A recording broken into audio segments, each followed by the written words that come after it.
Hola, mi nombre es Stanley Argueda, soy profesor de la Escuela Latinoamericana de Áreas Protegidas y esta es una videoconferencia titulada El ámbito de las escalas de aplicación en el enfoque ecosistémico. Aquí vamos a abordar los principios del enfoque ecosistémico que nos señalan cuáles son las escalas tanto temporales como espaciales en las que debe ser aplicado el enfoque ecosistémico. En el ámbito de las escalas de aplicación para el enfoque ecosistémico tenemos tres principios. El principio 7 dice que el enfoque ecosistémico debe aplicarse en las escalas espaciales y temporales apropiadas a los objetivos. El principio 8 dice, habida cuenta de las diversas escalas temporales y los efectos retardados que caracterizan los procesos de los ecosistemas, se debería establecer objetivos a largo plazo en la gestión de los ecosistemas. Y el principio 9 dice, en la gestión debe reconocerse que el cambio es inevitable. El enfoque ecosistémico plantea en sus principios 7, 8 y 9 lo relativo a las escalas espaciales y temporales que deben regir para su adecuada aplicación en un territorio. Este ámbito representa quizá el desafío más grande del enfoque ecosistémico, ya que primero supedita la escala de trabajo a los objetivos y no a la inversa. Cambia el criterio para definir las escalas espaciales y temporales del abordaje de un territorio, sugiere una intervención multiescala y reconoce la dinámica intrínseca de los territorios, lo cual obliga a que los esfuerzos de conservación sean adaptativos. Para entender mejor estos principios, veremos 5 conceptos muy relevantes para el enfoque ecosistémico. Primero, el concepto de escalas temporales apropiadas, escalas espaciales apropiadas, planificación en cascada, que es una manera de implementación de este enfoque, gestión integrada, un componente también muy importante, y lo que se va a llamar los efectos retardados en los ecosistemas. Empecemos entonces con las escalas temporales apropiadas. ¿De qué se trata eso? Decimos que la sustentabilidad es un problema de la escala de tiempo con que se mire un proceso. Y para eso vamos a ver en un gráfico, de una manera esquemática, a qué se refiere esto. Aquí tenemos un gráfico de tiempo en la horizontal y crecimiento económico en la vertical. Entonces vemos cómo hay unas curvas de crecimiento económico clásico que siguen ciertos esquemas que llegan a un pico y luego colapsan, generando inclusive pérdidas a la sociedad. La propuesta o contrapropuesta es una curva de crecimiento económico sostenido. Esto ya lo vimos en los ámbitos anteriores, cuando hablábamos también de las intervenciones sostenibles a los ecosistemas. Y estábamos hablando en muchos casos de crecimiento económico asociado a lo que es la agroindustria, los procesos productivos primarios relacionados con la tierra, con el uso de la tierra. El rojo representa esa famosa capacidad de carga del sistema o el umbral máximo de intervención. Entonces, el verde representa el máximo de crecimiento económico que podemos obtener de manera sostenida a lo largo del tiempo. Esta parte verde, como lo comentamos anteriormente, se percibe como el costo económico de la sustentabilidad, o sea, lo que hay que dejar de percibir para poder ser sustentables en el tiempo. Este otro color morado es el costo social de la insustentabilidad. Cuando un modelo económico cae, hay costos sociales sobre ese que hay que recuperar. Costos sociales, costos ambientales que van a requerir de una inversión que al final terminamos pagando todos los ciudadanos del país para recuperar lo que se llaman los pasivos que dejan esos modelos económicos cuando colapsan. Y luego aparece un nuevo modelo que en el mejor de los casos logra retomar algunas lecciones aprendidas y mejora su nivel de sustentabilidad. Esta es una manera gráfica de mostrar lo que ocurre con muchos de estos modelos. Ahora, esto ocurre en un lapso de unos 15 o 20 años. Aquí hay otro lapso que viene a ser una segunda generación y luego una tercera generación que supera los 40 años. De esa manera vemos cómo cada uno de esos grupos corresponde a una generación de gente que logra ver un modelo desarrollarse, otro lo ve caer y ver cómo nace otro nuevo modelo de desarrollo, como nuestros abuelos vieron el modelo asociado al café, nuestros padres vieron un modelo más asociado a otras actividades de exportación, y cómo estamos viendo ahora modelos muy asociados a la parte tecnológica y el turismo. Bien, si yo hiciese una planificación de 5 años y mirara solamente lo que está ocurriendo y valorara lo que está ocurriendo en esos 5 años, vería que ese modelo es absolutamente exitoso porque a lo largo de los 5 años sigue creciendo y creciendo y creciendo. Me refiero a la curva azul. Ahora, si yo al hacer esa planificación de 5 años tomar en cuenta escenarios de 20, 30 años, probablemente podría intuir con información adecuada que ese modelo va a llegar a colapsar porque no es sostenible, porque está haciendo un uso de los territorios que no va a ser sustentable y va a caer. Esto ya se ha visto en varios países con modelos productivos que sobrepasan los umbrales de los ecosistemas y en 5, 10 años, 15 años, uno no ve cambios y pareciera que fuera eterno ese modelo, pero no lo es. Ahora, ¿cómo aplicamos esto en el caso de áreas protegidas? Una manera de hacerlo es utilizando el concepto de elementos focales de manejo que se utiliza hoy en día en Costa Rica. En este caso estoy usando un ejemplo que se dio en el Parque Nacional Pizarro en Argentina, en donde cada uno de los elementos es analizado contra un escenario a 20 años. Y se trata de identificar cuál es la tendencia de los diferentes atributos ecológicos clave de ese elemento en los próximos 20 años. Esto se hace con la mejor información que se tenga y se busca el supuesto más preciso que se pueda obtener.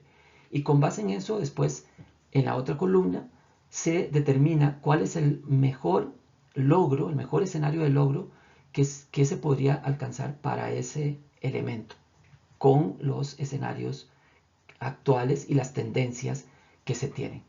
Esta es una manera de incorporar esa visión de más largo plazo, de 20 años, en los procesos de planificación. Con base en esto, después se hace el plan en el corto plazo, en el mediano plazo, digamos.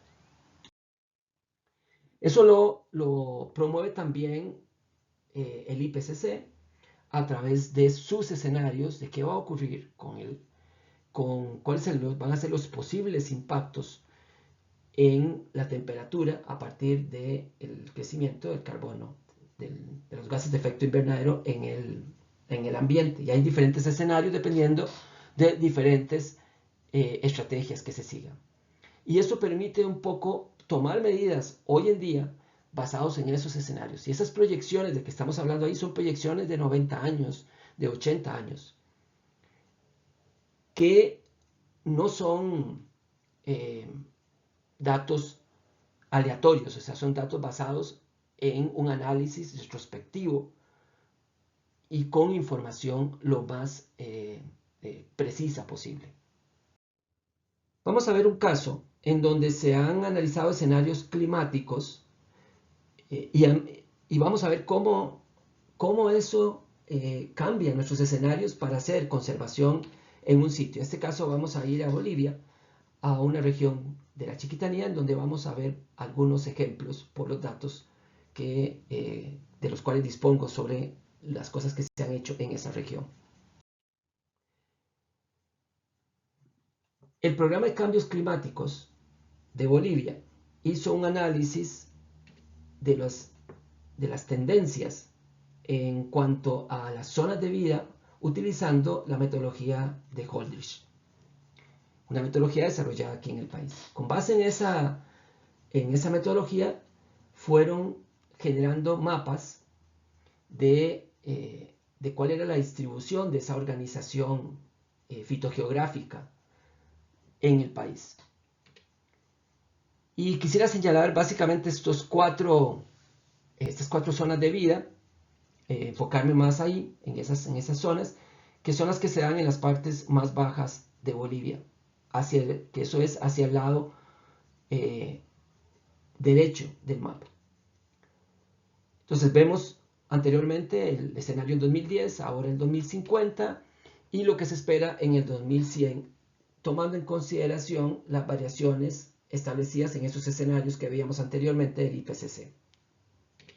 Y vemos cómo tienden a cambiar esos bosques de bosque seco subtropical a bosque seco y de húmedo subtropical a bosque de muy húmedo seco subtropical a bosque húmedo subtropical.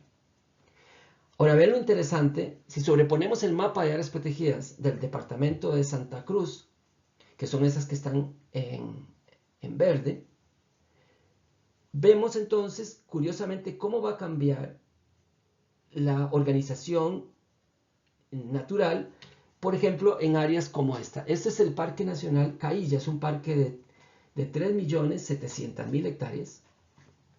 Y podemos ver entonces que independientemente de la gestión que se haga, la organización fitogeográfica dentro de ese parque va a variar. Y eso implica entonces que probablemente la composición, la estructura, la composición de los ecosistemas va a variar con el tiempo, independientemente del esfuerzo de conservación que haga el organismo que se llama el CERNAM, que administra estas áreas protegidas en Bolivia. Hemos visto entonces el tema de las escalas temporales apropiadas, que significa que hay que incorporar probablemente una visión mucho más amplia, dado que hay cambios que se van a producir en muy largo plazo. Veamos ahora el tema de la escala espacial apropiada. La escala espacial debe adecuarse al asunto que se está tratando. Entonces, por ejemplo, el análisis de problemas de la captación hídrica dentro de un área silvestre protegida requiere de un análisis a escala de cuencas, pero el análisis del estado de poblaciones de peces comerciales usados por una comunidad requiere una escala local. Entonces, dependiendo de lo que nos estemos planteando, así tenemos que variar de una escala a la otra. El análisis del flujo de turismo en un área silvestre protegida requiere de una escala regional o inclusive mundial, pero el impacto de visitantes, aun cuando seguimos hablando del mismo tema, es un análisis que requiere una escala local, escala de sendero. El análisis del estado de población de una especie paraguas como el jaguar requiere una escala ecorregional, pero el análisis de la capacidad de un sitio para soportar individuos de esa especie, el hecho que tenga presas, por ejemplo, y seguridad, requiere de una escala local. Inclusive podemos llevar este análisis a otros temas, como el análisis de la disponibilidad de flujo de caja para financiar las actividades en una área silvestre protegida con fondos públicos, requiere una escala de sistema. Pero el análisis de cómo se usan los recursos en el campo requiere una escala de sitio. Entonces, el objetivo nos define la escala en la que debemos trabajar. Este tema de las escalas fue un motor importante en la evolución de cómo vemos la gestión de las áreas silvestres protegidas en su contexto de paisaje y lo que hemos dado a llamar el desarrollo generacional de la gestión de las áreas protegidas. Inicialmente, las primeras áreas protegidas se visualizaban como entidades aisladas de su contexto. La escala de trabajo era una escala jurisdiccional de los límites hacia adentro. Eso es lo que se conoce como áreas protegidas de primera generación. Luego fuimos entendiendo que debíamos gestionar el entorno y esto desde una mirada de amortiguar los problemas que nos venían de afuera. Y entonces nos salimos de las áreas protegidas a mirar el entorno Y esto nos llevó a lo que llamamos hoy en día las áreas protegidas de segunda generación. Luego, con toda la teoría de la biogeografía de islas, entendimos que debíamos trabajar en el paisaje para la interconexión entre áreas protegidas. Entonces, ya no solamente hablamos de amortiguamiento, ahora hablamos de conectividad. Esos fueron los inicios de lo que llamamos las áreas protegidas de tercera generación. Luego vinieron los conceptos que hablaban de que las áreas debían estar integradas en un sistema a una escala mayor. Y eso ya consolidó el concepto de áreas protegidas de tercera generación, en donde nos encontramos hoy en día. Para comprender esto mejor, veamos qué ha pasado con el enfoque de la conservación. En anteriores videoconferencias hablamos del enfoque sistémico, en donde tenemos que entender el sistema, las partes que lo componen, las relaciones entre ellas y cómo eso está organizado de una manera que es funcional. Bueno, ¿por qué los biólogos fueron los primeros profesionales impulsores de la conservación? Porque precisamente el sistema que estábamos conservando y queríamos entender eran espacios naturales. Y estas eran sus partes y se relacionaban entre ellos. Entonces, quien mejor podía entender eso eran los biólogos. Sin embargo, los procesos de conservación han evolucionado y ese concepto de áreas protegidas integradas al paisaje nos llevó a otra escala geográfica de análisis. En esa escala geográfica de análisis, ya el bosque es uno de los subsistemas y ya no es el sistema que tenemos que analizar.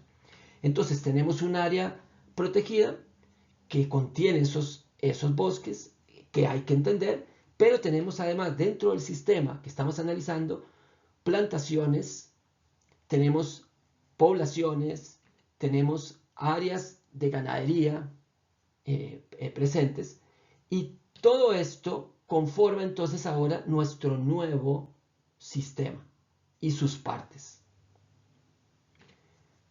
Y estos son esos elementos.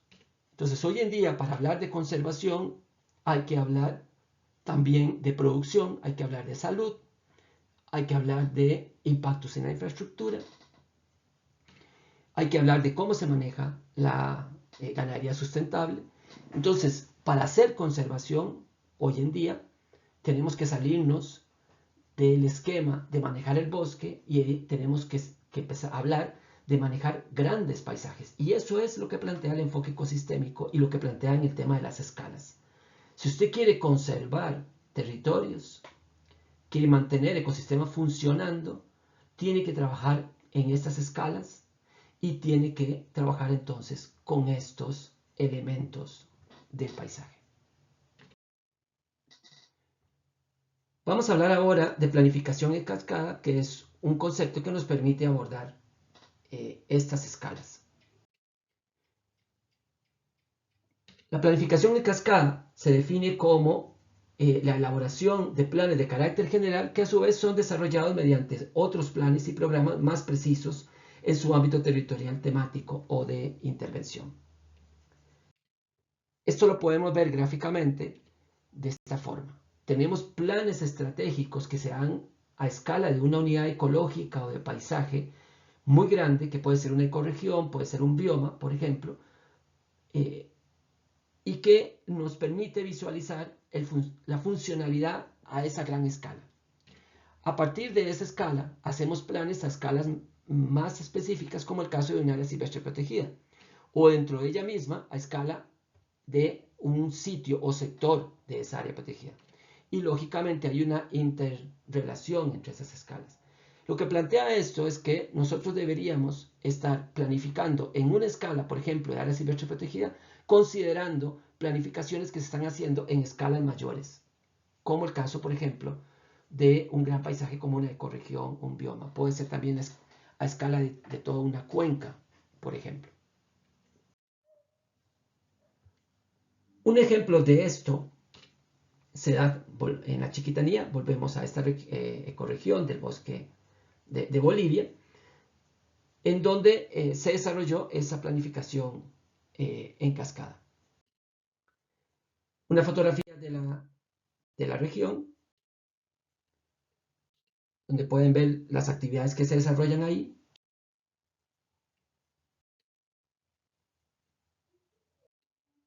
Y también, pues lógicamente, hay áreas protegidas y una de las más famosas es el Parque Nacional Noen-Quef-Mercado. La Fundación para la Conservación del Bosque Chiquitano, en asocio con The Nature Conservancy, con TNC, hizo una planificación ecorregional en donde tenía como objetivo mantener la funcionalidad ecológica de esa ecorregión. Para eso, y no pretendo que logren entender eso, pero lo que quiero es que vean que cada cuadrito de esos implica capas de información que ellos fueron tomando, sumando, organizando en unos sistemas de multicriterio, de multiobjetivo, para lograr llegar a unos mapas.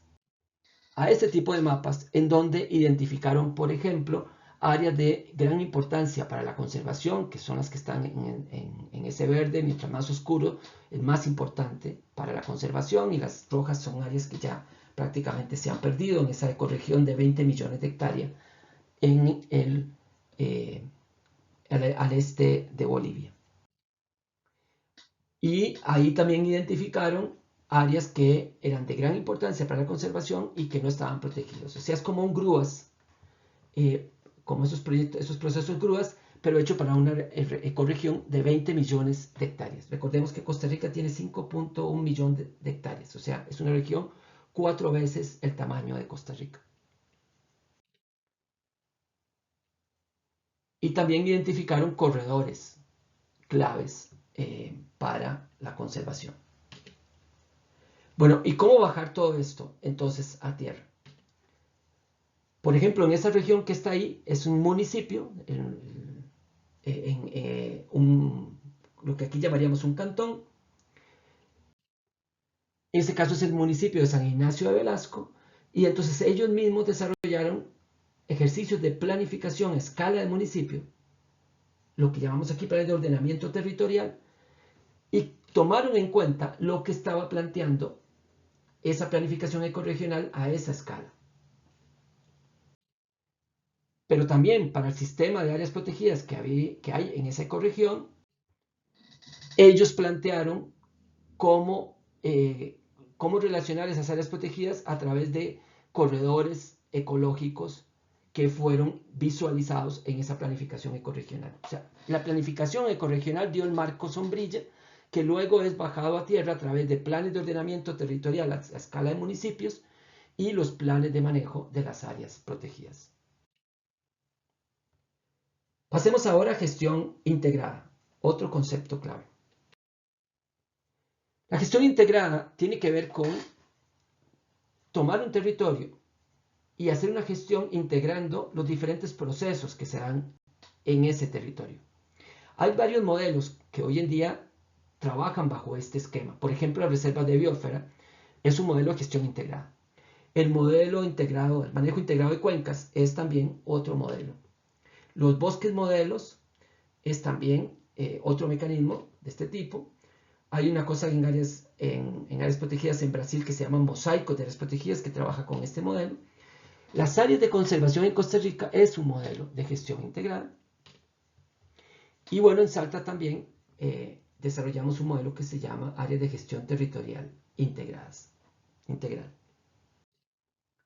Quiero mostrarles en este caso en particular cómo ese modelo en la provincia de Salta cambiaba la lógica con la que se planificaban las áreas protegidas. Este es el mapa de la provincia de Salta y de sus áreas protegidas. Llamo la atención de este conjunto de áreas protegidas. El gobierno de Salta necesitaba hacer una planificación de ese conjunto. La provincia de Salta es 3 veces más grande que Costa Rica. Solo para tener una idea de los tamaños. Ese conjunto de áreas protegidas, que son estas en verde oscuro, conformaban cada una un área protegida con una declaratoria diferente. Entonces, cuando deciden hacer los planes de manejo de esas áreas, hacemos un replanteamiento en el marco del enfoque ecosistémico y proponemos generar un área integrada de gestión que abarque todas esas áreas protegidas. Cosas que en el caso de Costa Rica son fáciles de ver en conjuntos de áreas protegidas, en bloques de áreas protegidas. Entonces eso nos lleva a proponer una planificación de este tipo. Esto que se ve ahí es la planificación, digámoslo así, es una zonificación basado en un enfoque que se llama zonificación por condición, de cómo debería planificarse o visualizarse el terreno buscando la funcionalidad de ese territorio. Si ustedes toman solamente las áreas protegidas, le va a dar esta zonificación. Y a ustedes les parecerá que si miran solamente el cuadro que está a la derecha, no tiene mucho sentido esa planificación. De manera aislada, considerando las áreas protegidas de manera aislada, hubiéramos llegado a otra planificación. Pero tiene sentido si miramos el lado izquierdo, porque eso está hecho con una visión mucho más integral. Ahora, ¿cómo resolvemos el resto? Bueno, ahí entra una planificación a escala de predio. Y hay unos sistemas de planificación a escala de predio que operan en Argentina y en muchos otros países que ayudan al propietario a organizar su terreno. Esto se negocia a través de una serie de incentivos económicos y de otro tipo para que el propietario organice su territorio lo más aproximado posible a lo que está planteando ese esquema. Esto fue posible gracias a trabajar bajo un enfoque ecosistémico y bajo el paradigma de la gestión integral. El último concepto tiene que ver con los efectos retardados en los ecosistemas. Un ejemplo para entender a qué se refiere esto con efectos retardados lo vamos a ver en el caso de Costa Rica. Y eso tiene que ver con la relación entre el quetzal y el tucancillo. Aquí tenemos de manera gráfica una representación de lo que es las serranías o la cordillera de Tilarán, que más o menos va hasta los 1842 metros aproximadamente, si mis datos no son erróneos. A partir de los 860 metros aparece la reserva biológica del bosque nuboso de Monteverde, que protege a una especie emblemática que es el quetzal. Terrenos más abajo está el tucancillo. Estas dos especies originalmente no convivían en términos de el área de anidación del quetzal. Sabemos que el quetzal hace algunas migraciones altitudinales y va a terrenos más bajos, pero en la época de reproducción el quetzal estaba en la parte alta y el tucancillo en la parte baja. Bueno, ocurre que el tucancillo, por una serie de cambios que hay en el ecosistema, empieza a modificar su rango de distribución altitudinal y entra a traslaparse con el rango de distribución del quetzal en las épocas de apareación. Lo demás ustedes deben conocerlo. El tucancillo está convirtiéndose en un depredador y una amenaza muy importante para el quetzal, alineado con la falta de comida para el quetzal. Esto es un efecto retardado de procesos que se dieron durante muchos años en toda la falda de la cordillera de Tilarán y que fueron provocando, después de muchos años, cambios en la distribución de ciertas especies que provocan estos problemas para la conservación. También vemos efectos retardados en sistemas hídricos, que son otros de los que se han estudiado mucho, en los problemas de infiltración para mantener el régimen hídrico en algunos sitios. Veamos esto esquemáticamente.